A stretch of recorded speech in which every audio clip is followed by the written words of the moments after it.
वहीं यूरिया की कमी को लेकर एक और जहां किसान परेशान हो रहा है, तो वहीं अब खाद को लेकर राजनीति सामने आने लगी है। बीजेपी प्रदेश अध्यक्ष मदन लाल सैनी ने कांग्रेस पर हमला करते हुए कहा कि पूरे देश में कहीं भी यूरिया की कमी नहीं है, तो केवल राजस्थान में ही कमी कैसे हो गई। वहीं कैबिनेट मंत्री डॉक्टर रघु शर्मा ने पलटवार करते हुए कहा कि जिनके राज में यूरिया थैली में बटा है और किसानों ने पुलिस के डंडे खाए, आज उन्हें किसानों का नहीं बल्कि सत्ता जाने का गम सता रहा है। वहीं पूर्व मंत्री अरुण चतुर्वेदी ने भी कांग्रेस पर वार किया, तो राज्य मंत्री गोविंद सिंह डोटासरा ने पलटवार किया है।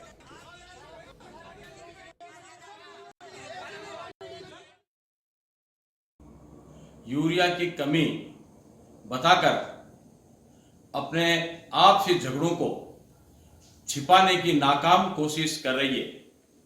राजस्थान में यूरिया की 2.5 लाख टन की आवश्यकता होती है।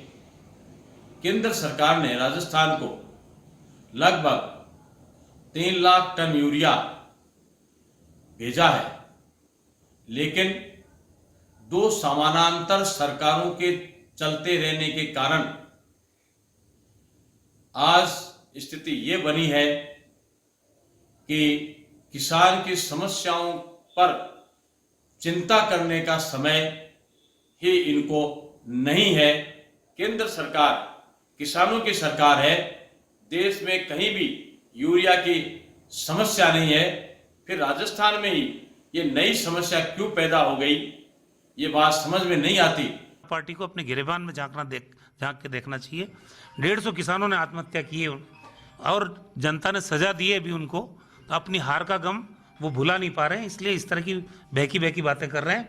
सरकार बने हुए जुम्मा 2 दिन हुए हैं अभी हमारे, सारी व्यवस्थाएं जो बिगाड़ के वो लोग गए हैं उसको पटरी पे लाने में 2-4 दिन का समय लगता है, लेकिन राजस्थान के किसी किसान को चाहे वो यूरिया की बात हो, हम परेशान नहीं होने देंगे।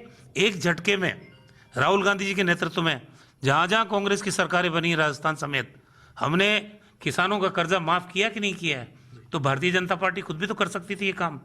तो इसलिए भारतीय जनता पार्टी ने जो पाप किया उसकी सजा उनको मिली है और अभी उनको आत्मविश्लेषण करना चाहिए खुद के बारे में। केंद्र हर राज्य का कोटा निर्धारित करता है, उस निर्धारित कोटे के हिसाब से उनको यूरिया सप्लाई करता है जितनी राज्य की डिमांड होती है। राजस्थान सरकार की जितनी रिक्वायरमेंट थी उससे अधिक केंद्र के द्वारा यूरिया सप्लाई कर दिया गया।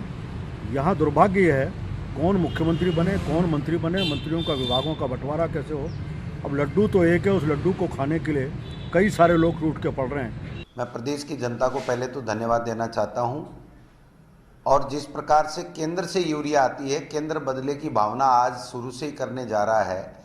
उसने यूरिया भेजने में जो जिस तरीके की लापरवाही की है, मैं समझता हूं वो केंद्र सरकार के लिए अच्छी बात नहीं है। उनको सबको समान दृष्टि से देखना चाहिए। जिस प्रकार भारतीय जनता पार्टी के शासन में यूरिया मांगने पे किसानों को लाठियां मिली, किसान ने कर्ज माफी मांगा तो उसको आत्महत्या के रूप में मौत को गले लगाना पड़ा। किसानों ने जिस प्रकार जब भी आंदोलन किया उसको जेलों में डालने का काम किया, किसानों को और किसान नेताओं को। वो भारतीय जनता पार्टी आज जुमे 2 दिन नहीं हुए और उसी में ये इस तरीके के सवाल उठाने जा रही है। मैं समझता हूं उनको अपने गिरेबान में झांकना चाहिए। तो यूरिया संकट को लेकर कांग्रेस ने सरकार को जिम्मेदार ठहराया है। कांग्रेस ने ट्वीट कर पीएम मोदी पर निशाना साधा।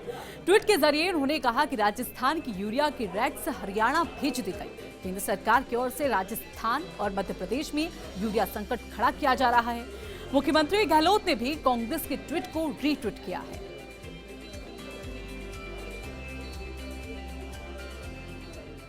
वहीं यूरिया को लेकर सांसद किरोड़ी लाल मीणा ने कहा है कि केंद्र ने पर्याप्त मात्रा में यूरिया भेजा था, लेकिन राज्य में कांग्रेस सरकार आने के साथ ही यूरिया की कालाबाजारी होने लगी है। केंद्र सरकार का भी प्रेस नोट जारी हुआ है और राज्य सरकार की तरफ से भी पार्टी के प्रदेश अध्यक्ष ने बयान दिया है कि जितनी आवश्यकता प्रदेश को यूरिया खाद की है, उतना पर्याप्त यूरिया भारत सरकार ने राज्य को भिजवा दिया है। राज्य का प्रशासन तंत्र विफल है, कालाबाजारी हो रही है, किसान लाइन में लगे हुए हैं, धक्का मुक्की खा रहे हैं और लाठियाँ भी भांजी जा रही हैं। ये इनके प्रशासनिक तंत्र की, सरकार की विफलता है कि आज किसान एक एक दाने के लिए तरस रहा है और ये आरोप लगाना निराधार है कि केंद्र सरकार यूरिया नहीं भेज रही।